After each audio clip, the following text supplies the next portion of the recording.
and welcome. You're tuning in to Unbreakable Hope with me, your host, Jessica Rose. This podcast is all about seeking the light. In each episode, we chat with someone who has either overcome the darkness or who is actively spreading light within their own community. So let's jump into today's episode. I'm excited to introduce today's special guest, Jesseca, another Jesseca. And I love our conversation today because we're going to be talking about healing in the form of composting. But stick around because you're going to learn a lot from this very peaceful and energetic soul that has some experiences and insights to share that I think you're going to want to listen to. Thank you so much for being here. I'm super excited for our chat today. Thank you so much for having me. I appreciate it, Jessica. I'm another Jessica as well. Yes, I love that so much. And I'm so excited because this is our first time actually meeting, but I read a little bit about you and what you submitted. So we're going to have some fun conversations, but I'm going to go ahead and let you introduce yourself to our audience and we'll jump in here. Yeah, of course. Well, my name's Jessica. I may not be single, but I definitely am bilingual, and I'm a multifaceted lady. I identify as a healer, as an entrepreneur, as an athlete, an artist, and dancer.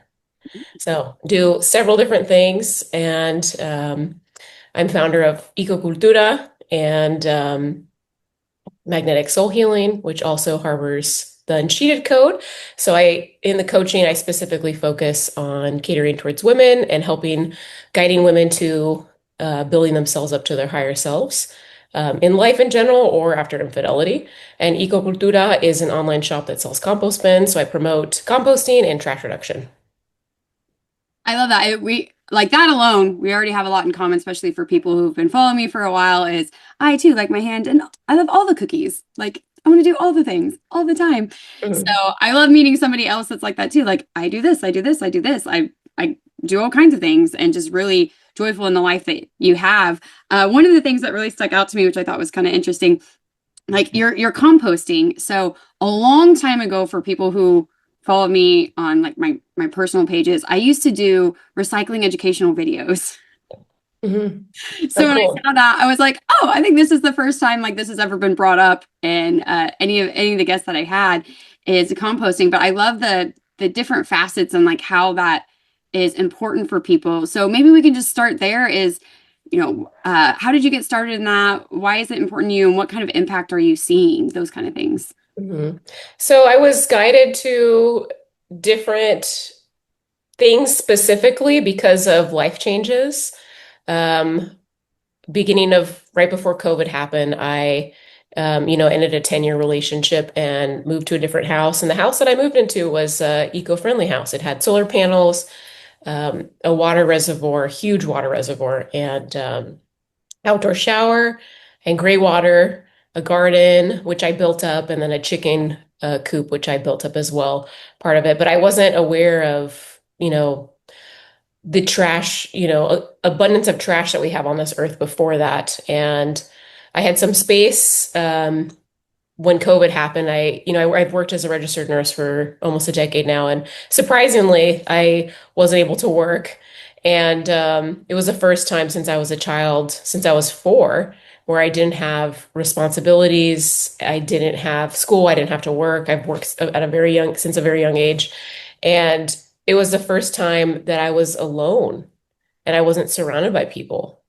We were all in isolation, but I was, like many of us were very alone in that time physically. And it was the first time that I really sat and started reflecting. And I started watching documentaries on Netflix. And I watched a lot of things about plastic and what's happening in the ocean. And it just scared me. And I started looking at my trash and it just naturally came. I started thinking, how can I, have a personal process that I do in my own life that gives back to nature and reduces my trash. And a big portion of trash worldwide, about 30 to 40%, is compostable food, so organic matter. And if 8 billion people were to compost, we would drastically reduce trash that we have. And not only would it reduce the trash, it would improve our carbon footprint. It would reduce our carbon footprint per se. We would create healthier soil, which would grow healthier crops, and it would naturally remove a lot of toxins that are in the air. And it would naturally progress a lot of people towards feeling better mentally. Because when we have better air quality, better water quality, better food quality, it naturally makes positive changes within our minds as human beings. And it was something that just, I've always had this curiosity with recycling and trash, but recycling only does so much. And recycling is a very punitive, tiny thing that it's awesome, but the back end, a lot of companies, it's just a false lip service. You just see the blue in the recycling bin and they throw it in the trash. Or, it's not 100% guaranteed that it's recycled, but there is recycling that is happening. So it's not that it's not happening, but there is more positive effects through composting, which I have found in my personal life. And it just feels good. It doesn't feel good to me to throw out fruit and vegetables or things that can be composted. Not everything can be composted, but there's things that we can all individually do that would positively contribute to the environment. And I believe that we are just focused on the wrong things, that we are so socially focused on being we're social beings, but we're so focused on meeting standards of outside and not being ourselves instead of learning to work together peacefully, instead of learning to be ourselves, instead of learning to naturally live on this earth, symbiotically with the earth. This is a very long intro. Or, No, I mean, I already said my intro, but it was a very long answer to your question. So I hope that I answered a lot of things for you. So thank you for listening. I love it because there's so much there, and I love the point that you make because everyone, when I was recycling and I was doing these education videos, it started because I was so frustrated in my city. I'm the city north of me and the city south of me, they both have like bins. You can, and they pick them up at the curb. My city didn't want to pay the extra $3 a month for that. So I'm trying to sort it, and I'm in a multi-generational house. I had my father-in-law, my husband, or my stepson, we're all living in one house, and this was never a priority of theirs. So I'm having to teach them all, and I'm having to like sort through the recycling, and I'm taking it to the recycling place, and I'm seeing these bins contaminated. And then I'm like trying to educate people there, and then I was like, oh, I'm like really rude telling you, hey, you're putting that in the wrong bin, or hey, the sign right here says not to put plastic bags in here, and just educating people through conversations. Well, it got to where my city, though the bins, the percentage of contamination was so high, they were having to scrap everything and just throw it away, like you were saying. So if people are recycling, it's you got to know kind of the rules, or at least follow the rules, especially when they're posted. Hmm. But I love what you were saying about the composting, and I feel like I don't know, I feel like maybe that's a little bit more simpler for people is the composting side of things. Like I have a yard, I have a garden, and one of our cities, they actually do a big composting fair. I want to say it's actually around this time of year, every year that they do it. But yeah, they do like this big composting fair so people can learn about it. And I think it's so important to, if you're interested in something, to learn more about it and take advantage of the free resources. But the one big thing that you said that I think kind of ties in like all these different things that you're doing, like helping people, right, is that we could improve our food sources, right? Have better food sources and quality for ourselves, which improves our brain health, which ultimately leads us to live healthier lives. Hmm. So when people make it out to be like a waste of time, I hear that a lot. I'm sure you hear that from like, all the haters, like, oh, recycling is a waste of time or composting is a waste of time. I don't because I don't listen to that. Oh, I love it. I love I'm it. like, no, I don't pay attention to it, so I don't know if they are. They do, then it's whatever. That's so great. But I love that that's the piece of it is right. It's bettering yourself. It is. Yeah. And so Eco Cultura is I'm about three things: composting, trash reduction, and having a metaphysical approach to viewing trash, which is incorporating gratitude, um, releasing attachment, giving up that control aspect of and judgment towards oneself and other people. Because we are in a modern time, and all of the things that we have on this earth are beautiful creations that came from so many different people's minds that worked. very hard to get them all. And it was all messages that God put in our head or a higher power put in our head to create. We are creators as human beings. And we just have an abundance of population worldwide. We have an abundance of trash worldwide. And we have a disconnect with our relationship with the physical life and how we waste things. And it's all okay. Like we have an opportunity to to fix this together. We have that opportunity to work together peacefully and towards working towards solutions and all living more eco-friendly, all everyone going green, everyone going off grid. That's all possible.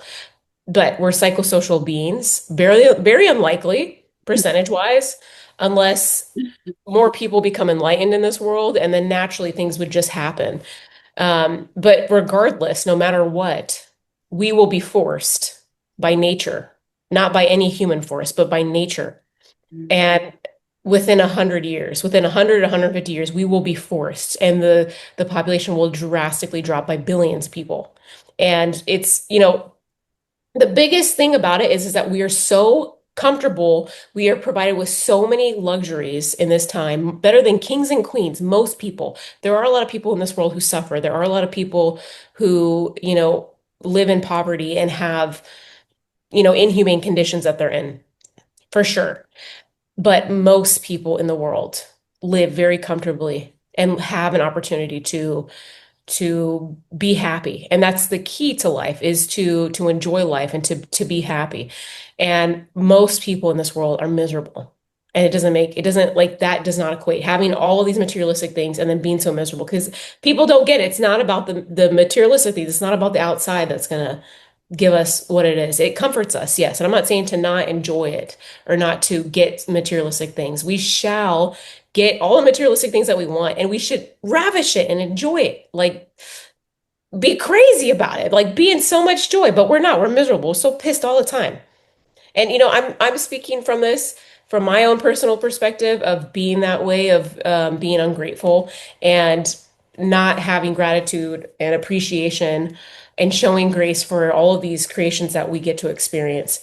But also having the first world problems and frustrations that come along with technology and all those materialistic things, because our human soul is not caught up with our modern time. And it doesn't have to be like that, but everything's going to be okay no matter what. I love how we're tying all of this into just the earth and our being. And you had mentioned about how, in 100, years, like nature is going to require this of us, and Yes, it's how, a fact. It's a yeah, fact. yes, like I think of this all the time. We're just constantly overpopulating. This goes back to what you were saying earlier too about more whole foods, more nutritious stuff. Because if you think 100 years ago, right, like this, right, is that our food quality was so different and our access to food looked different. And now with the rise in technology, yes, there's parts of it that I think helps us connect socially. And there's things that I'm really grateful for. Like one of the things I'm super grateful for these past few weeks is the technology for pictures and video. Because Mhm. when a loved one died, shoot, 50 years ago, you didn't have that kind of access and to memories and being able to document things. But I think what you're saying is the gratitude piece, right? Is a lot of people aren't grateful for that and we take advantage of it. And then what happens is we become this overnight Amazon Prime, must have today, Yeah. must have the best deal here. And we're not thinking of the best deals sometimes are food and just our inner selves. You mentioned that you help a lot of women being able to work on themselves too. Maybe we can dive in a little bit more to that too, because it's not just about food, right? There's other Yeah. aspects of this too.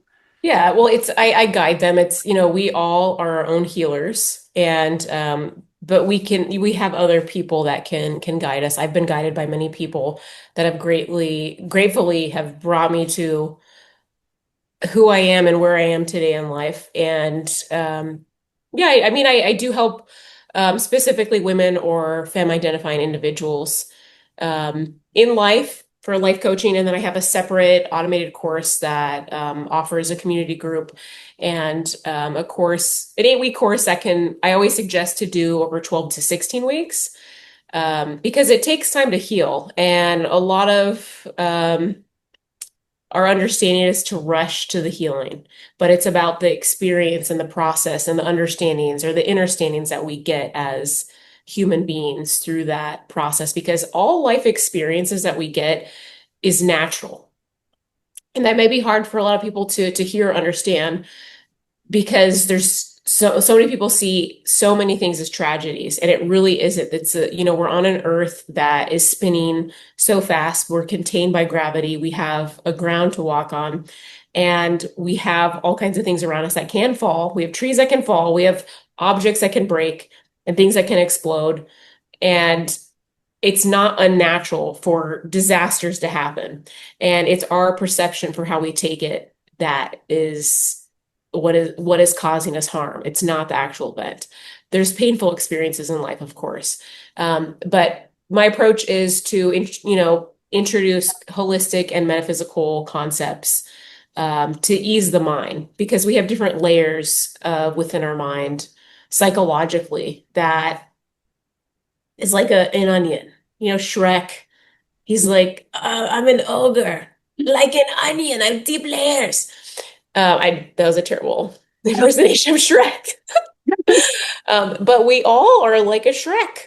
We have different layers to ourselves. And if we are so stuck on this identity with another person, and they either cheated on us or we have some kind of external experience that breaks us, that's all fine, but there's more to all of us. All human beings were created to be not only creators, but we're beautiful, magnificent things that I wish more people could understand the complexity and the depth of how it is to be a human being.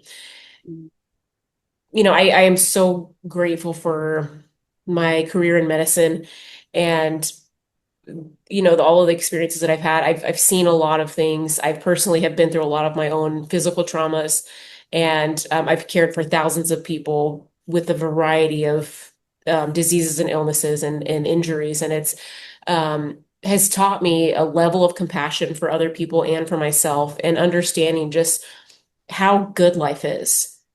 You know, us walking, us being able to breathe on our own, being able to feed ourselves and eat, being able to, even take in food and going to the bathroom, because, Western medicine is pretty awesome. But there's a lot of things that people don't know that could happen to them, and that would be a fix from Western medicine perspective, which is really difficult. And it's just, I'm not saying this from a perspective that I'm happy all the time. I still experience anxiety. I still get angry, which anger is a good thing. Resentment is a little bit worse, but I still experience these things. I still experience just the heaviness of modern time. And there's nothing wrong with that, but it's finding grace through it. But I like to advocate for people to feeling better about themselves and feeling good instead of guilty and shameful about whatever experience they're having, because it's all just a part of life, and we're supposed to gain wisdom from every single experience that we get instead of being a victim by it. Mm. Yes, I 100% I feel that. I think of a lot of people mention, this just happened the other day, about how much I share about how grateful I've been for my life experience. And like, how is it that you're seeing this? And my husband used to always tell me that I would get stuck in the negative, like you're saying, that anger, or that, like, I would just get so stuck there and drawn down by the darkness. And he would say, just flick a switch. I'm like, it's not that easy, right? And then finally I said, I'm tired of him saying that. So I'm going to figure out how to work it. But I'm going to also like prove to him it's not as easy as flicking a switch. But taking the time to just sit and be grateful. I was so stuck in that moment. I struggled just finding one thing a day. And now, like, I'm able to look at the last 6 years of my life, as rough as they were. I was grateful for every minute, and going back and saying, like, I'm grateful for all these things. And as you were mentioning and saying, you have all this experience in medical, taking the wisdom from those experiences that you have and being able to make that something that you're grateful for, and sharing, like you said, breathing, just ability to eat and go to the bathroom. So many people take that for granted, but they've never had the experience or maybe witnessed the experience of that being taken from someone else. And Being I, taken from them. Yeah. yes, yes, it's very powerful, and I think it changes you. And not that I wish that for people. Like, I wish that you have to experience this, or someone that you love experience this, so you can have that pure gratitude, just that natural gratitude for life. Yeah. I, And excuse me. One thing I like to advocate for is just that I believe that people don't have to experience hardship to be happy. And that's a fallacy that we're taught and that we're told to be truth, is that when we go through hard times, then we have this, I don't know, cushion of deserving of life. There's this saying in Spanish, I don't remember how it goes, but there is a saying in Spanish where it's like, oh, she's a woman who has been through this much, so she knows. That's kind of like tr yeah. a translation or a equal translation to what it says. Um, but we just we we don't have to experience this. But I want to also, mention this can always come off as toxic positivity. And a lot of people are confused about that from my perspective. And I feel like there's more toxic negativity. I feel like most people don't know true suffering. I don't know true suffering. I've never been kidnapped. I've never been starved. I've never lived in poverty. I've been around a lot of poverty, but that hasn't been my constant reality. I haven't been tortured by, a stranger.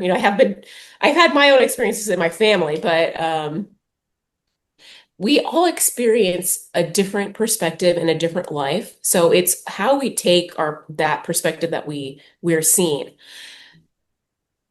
It's most things just aren't, truly that suffrage. They're not that bad. Mhm. We get things based off of our energy. And it's something that I'm still learning about.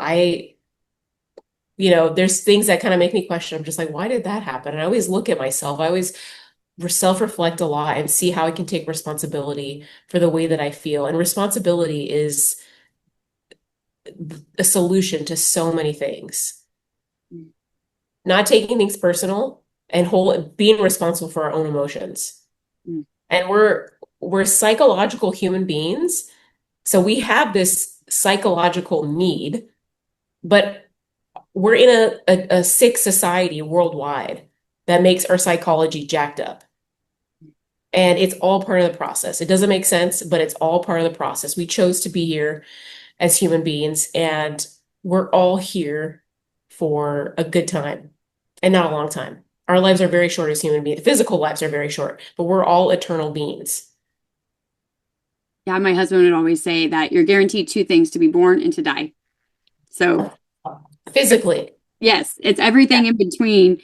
But yes, I love that the clarification of physical being. Yes, because I think that's really important too, is the spiritual self, the energy within us. Um, because it's not, this is temporary, and you had said that earlier too.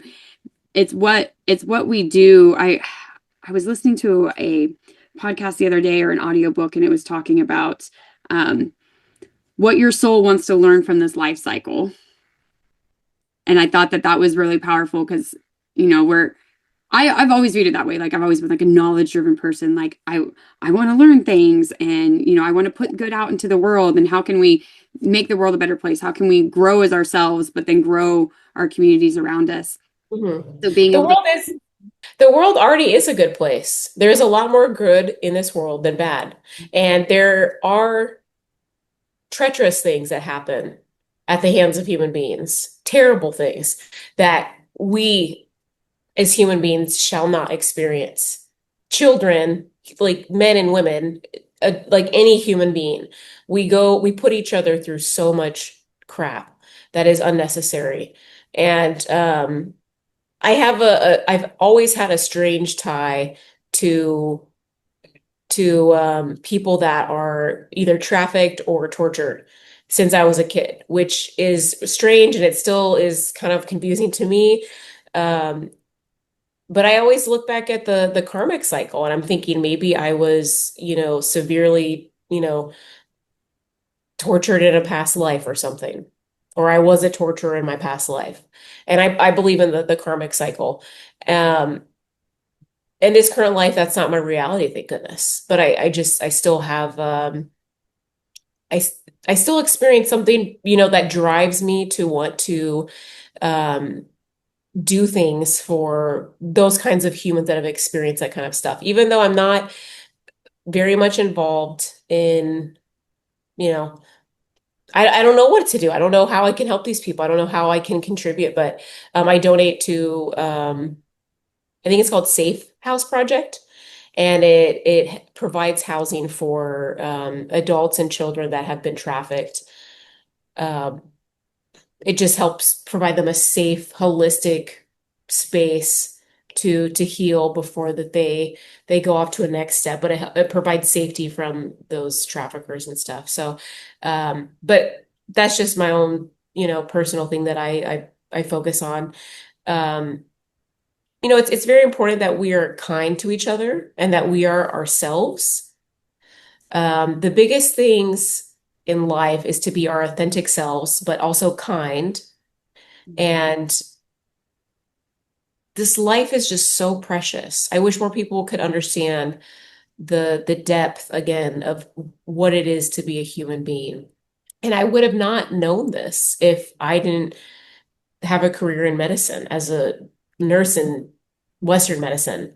Um, I would love to go into more Eastern medicine because that's what I choose to use for most things. Um, but seeing so much, I've just seen a lot of things. And I feel like people don't really realize how good life is. And I'm just like, you guys, I'm like, your legs and your arms, everything is still intact. You can move your entire body. You don't have any knives in you. You don't have gunshots in you. It's like you don't have all these tubes in your body. I have a hard time hearing people complain and talk about their difficulties but it's like I also want to be, a compassionate friend and a true friend, because I'm not perfect either. I still experience anguish inside, and sometimes I want to talk to someone about it, but I usually keep my internal issues to myself or just with one or two people. But yeah, Yeah, I think that's a big thing that I learned over the years is validate instead of relate. Is that so many times I've been in suicide prevention for over a decade now, and nice. a lot of the times it's we as humans we naturally want to relate, so we think that by somebody tells us a story of something that's like terrible that happened in their life, or they had a shitty day, and it's like, oh yeah, let me tell you a story that I feel is like on the same playing field, and then it turns into almost like a one-upping situation when I truly believe the initial intent is like, oh, we're going to relate over this pain, right, versus being able to validate the pain, and that actually makes a deeper connection with people. And Yeah, trauma bonding. But yeah. there also is a way to approach it with ultimate compassion. Mhm. And um, something I have a, a ton of a way more amount of compassion for myself and other people than I have before. And there's a way to do it, but there's also a way to protect ourselves. Mhm. It's by being kind, and kind isn't always nice. But my ultimate goal for every single thing, for my coaching, for the composting business, is always to get people to compost. Like that's my diabolical plan. I'm like, we just need to, the solution is for all of our problems. This is my solution. This isn't the only solution, but there are many solutions that people have. We need to, take space for ourselves, get our space, spend some time alone, preferably in nature, and take responsibility for the way that we feel and not take things personal. That would solve a lot of problems. Something that I still work on. There's certain things that are, I let there be a limit with where I cannot handle. You can bend a bone so far before it breaks. We have to have certain standards. And a lot of people would interpret this as boundaries. I say standards and practices. Policies and boundaries. Those are another equation for people to understand that. It's just, we're not a corporation, we're not a robot, and we're not this customer service kind of talk of the way things are. And it's like we're human beings and we have to take responsibility for ourselves, especially when we can, Yeah, and for the way that we feel, and not we just fight way too much. 100%. And I'm feisty myself. So you know, I'm not the most peaceful person or harmonious person. I'm feisty. I always joke, I'm like, don't make me put my Marine Corps pants on. You don't like that version of my personality. But there's so many times I feel like, well, I have to do it, you know? And I love uh, I love your different verbiage of that too, because a lot of people think like boundaries are so scary or they feel strict, and it, it's just our practices, our way of being and safeguarding ourselves. Mhm. And I think It's that's, restricted for ourselves, yes, not just for other people, but for ourselves. And that restricts a lot of like our experience in life. And I love being charismatic and making people laugh and, making people kind of confused in a way that they're just like, what the hell's going on? But of course, in a playful way. I love being playful. And I'm thinking about that for a podcast too. And I'm just like, how do I be more playful? Because I feel like I'm just very serious. Because, I'm talking about very serious things or, serious things, but we can always have a more playful approach to it. And yeah, I'm just working on being clear in my message and playful and charismatic and weird. I love that. I think there's a lot of healing with humor, and Yeah. I've dealt with a lot of very serious things over the last 6 years, and even just like my professional time and suicide and overdose prevention. And I just yesterday I was meeting with some colleagues and I said something and they were kind of like shocked, and I said, "Oh, okay. Well, I'm the one with the trauma and I'm grieving and I'm trying to make it lighthearted for other people to talk about it, because I think the other thing is that we make all these topics taboo that we're so afraid to talk about them, then we're not talking about them. But the more we talk about them, the less taboo they are, the more just general conversation that people can have. Like you and I can talk about all kinds of deep things just because it's don't make things so taboo. Hmm. Yeah, and I think it's important that we honor ourselves and that we honor other people, but that we transform the way that we have conversations. My